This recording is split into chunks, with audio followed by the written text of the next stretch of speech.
Apple introduced the new iPad Pro with a series of statistics. More iPads are sold than the full line of laptops from any other company. The new iPad Pro with an 8-core A12X processor is faster than 92% of the laptops sold today. Graphics performance is 1,000 times faster than the first generation of iPad and now competes with an Xbox One S. It has a USB-C port that can handle 5K screens. All this data was used to admit equally spectacular claims about what an iPad really is. The overwhelming message was that the iPad is more powerful, more capable and more future than any laptop, including Apple's new MacBook Air. And the only thing that Apple did not really change in the iPad Pro is iOS 12, which has all the same capabilities and limitations that iPad users expect.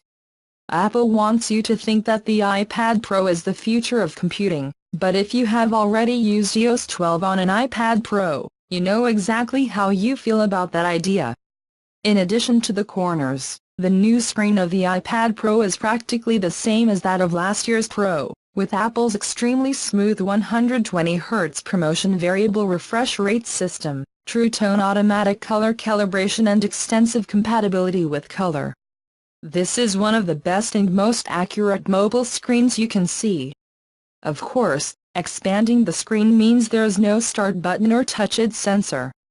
In contrast, the iPad Pro has the same TrueDepth camera and the FaceID system as the iPhone XS, with a 7-megapixel camera, an infrared projector and an infrared camera.